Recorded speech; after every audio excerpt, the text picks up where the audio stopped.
नमस्कार। कक्षा 11वीं वाले छात्र जल्दी से अपना हिंदी का क्वेश्चन पेपर देख लीजिएगा और इस क्वेश्चन पेपर में बताए गए सभी प्रश्नों को ध्यान पूर्वक पढ़ लीजिएगा ताकि आप हिंदी के पेपर में अच्छे नंबर लेकर आ जाए। तो इस क्वेश्चन पेपर का हमारा पहला क्वेश्चन दिया, सही विकल्प चुनकर लिखिए। जिसमें हमारा पहला प्रश्न दिया है राम भक्ति शाखा के प्रमुख कवि है, इसमें आपको राइट आंसर सा वाला तुलसीदास आपको लगाना है। दूसरा आपका दिया है करुण रस का स्थायी भाव है, इसमें आपको राइट आंसर आ वाला शोक आपको लगाना है।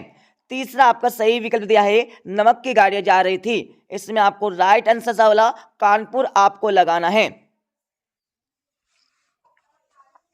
चौथा आपका सही विकल्प दिया है फूले न समाना मुहावरे का अर्थ है, इसमें आपको राइट आंसर वाला अत्यंत खुश होना आपको लगाना है। और पांचवा आपका सही विकल्प दिया है लता के सोनों में है, इसमें आपको राइट आंसर आ वाला निर्मलता आपको लगाना है।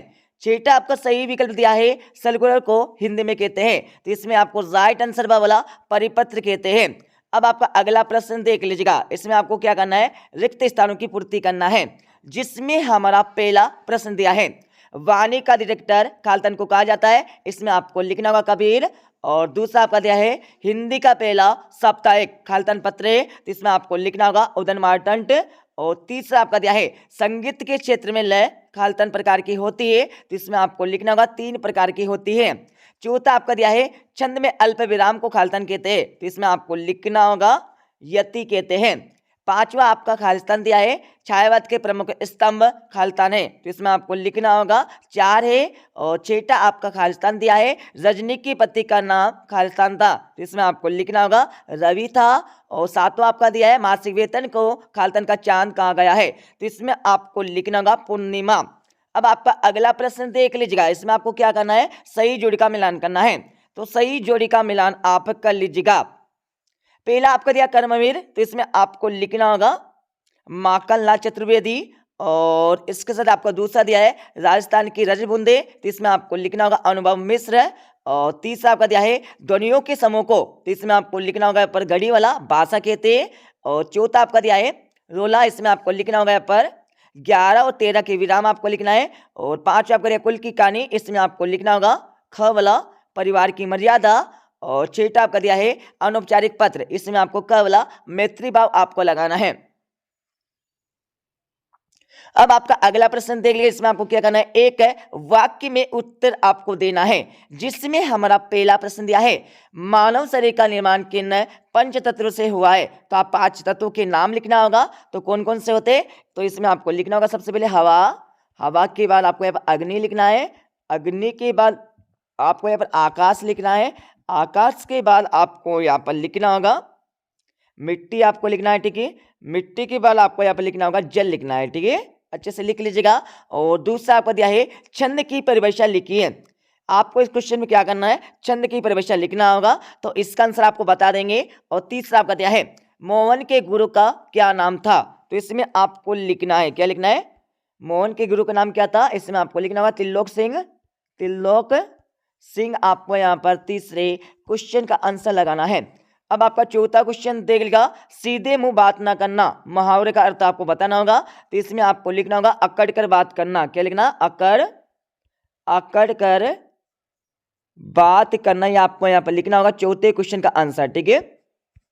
अब आपका यहाँ पर पांचवा क्वेश्चन दिया है एरोला की गुफाएं कब तैयार की गई, तो इसमें आपको लिखना होगा 5वीं शताब्दी से लेकर 5वीं से लेकर 10वीं शताब्दी के मध्य, ठीक है, आपको लिखना होगा।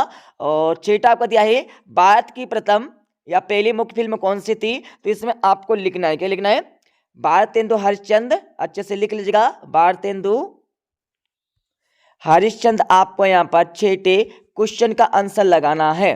अब आपका यहाँ पर सातवां क्वेश्चन देख लीजिएगा कलम का सिपाही रचना किस विधा में लिखी गई, तो इसमें आपको लिखना होगा जीवनी विधा आपको लिखना है, ठीक है। अब आपका यहाँ पर क्वेश्चन नंबर 5 देख लिया, इसमें आपको क्या करना है सत्य एवं असत्य बताना होगा। तो हमारा पहला क्वेश्चन दिया है छायावादी कवियों ने प्रकृति का मानवीकरण किया, तो बिल्कुल किया हमारा सत्य हो जाएगा। और दूसरा आपका दिया है दोहा को उल्टा करने पर रोला छंद बनता है, तो बिल्कुल नहीं बनता है, सोटा छंद बनता है, तो असत्य हो जाएगा।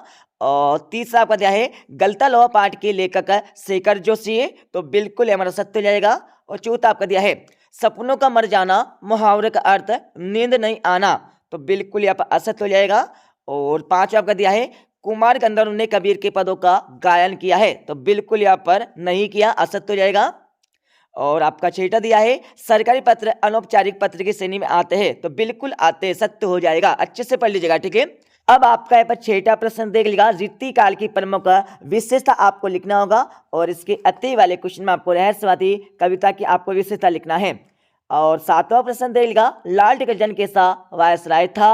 और 8वां प्रश्न आपका दिया है लॉर्ड कर्जन को इस्तीफा क्यों देना पड़ गया, तो सभी के आंसर आपको बता देंगे। और 8वां प्रश्न आपका दिया है कहानी तथा उपन्यास में आपको अंतर लिखना होगा और इसके अति वाले क्वेश्चन में आपको नाटक एवं एकांकी में अंतर लिखना है।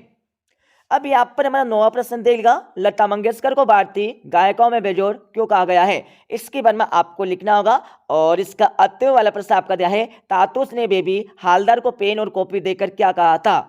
अब यहाँ पर 10वां प्रश्न देख लीजिएगा, 10वीं के बाद आपका यहाँ पर 11वां प्रश्न दिया है कबीर ने अपने आप को दीवाना क्यों कहा है।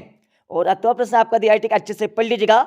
और 12वां प्रश्न आपका दिया जिसमें आपको क्या करना है प्रबंध काव्य और मुक्तक काव्य में आपको अंतर बताना है और इसके अति वाले क्वेश्चन में आपको स्थायी भाव और व्यभिचारी भाव में आपको अंतर बताना है। अब यहाँ पर 13वां प्रश्न देख लीजिएगा, 13वीं के बाद आपका यहाँ पर 14 प्रश्न दिया है। 14 के बाद इस क्वेश्चन पेपर का हमारा 15वां प्रश्न दिया है जिसमें आपको क्या करना है वाक्यों को शुद्ध करके आपको लिखना है। जैसे कि हमारा पहला वाक्य दिया है बंदूक एक उपयोगी शस्त्र है, तो आपको इसमें लिखना होगा शस्त्र की जगह पर आपको लिखना होगा यहाँ पर अस्त्र लिखना है, ठीक है।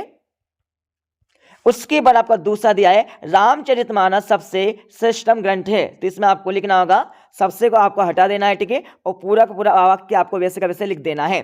तीसरा आपका दिया है हवा चल रही है, तो हवा चलती नहीं है बहती है, तो इसमें आपको लिखना होगा हवा बह रही है, ये आपको लिखना है, ठीक है। अब इसका अत्य वाला प्रश्न देख लीजिएगा, इसमें आपको क्या करना है निर्देशानुसार वाक्य परिवर्तित करके आपको लिखना होगा। और 16वां प्रश्न देख लीजिएगा, कबीर अथवा मीरा का काव्य परिचय निम्न बिंदु के आधार पर आपको देना होगा जिसमें आपको 2 रचनाएं लिखना है और भाव पक्ष कला पक्ष आपको लिखना है और साहित्य में स्थान आपको लिखना है। अब आपका 17वां प्रश्न देख लीजिएगा, मनु भंडारी अथवा शेखर जोशी का साहित्यिक परिचय आपको निम्नलिखित बिंदु के आधार पर देना है जिसमें आपको 2 रचना लिखना है, भाषा शैली आपको लिखना है और साहित्य में स्थान आपको लिखना है।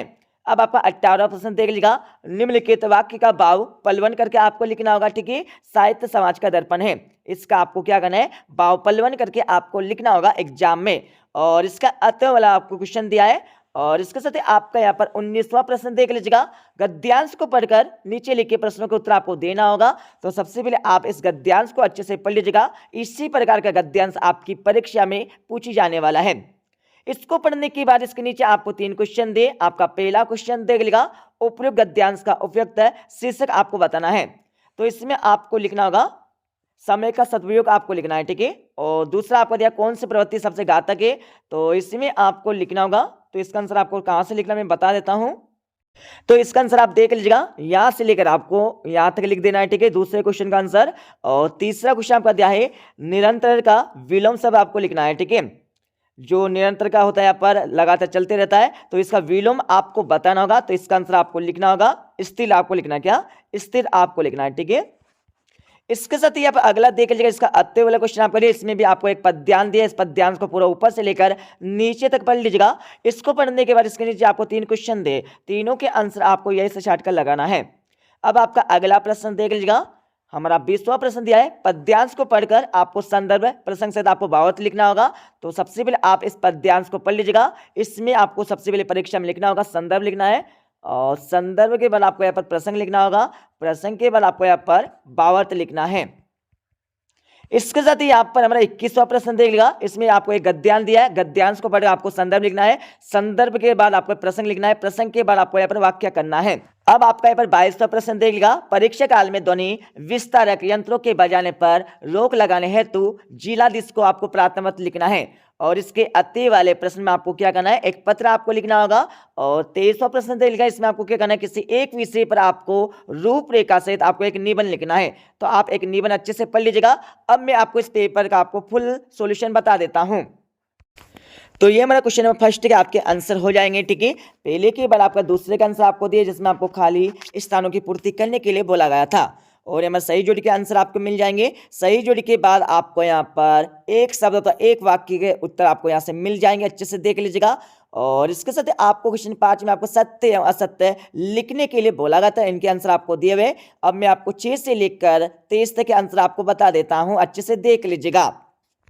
तो ये आपका यहाँ पर छठे का आंसर दिया है, ठीक है, जिसमें आपको क्या करना है, जीती काल की आपको प्रमुख 2 विशेषता लिखना होगा एग्जाम में।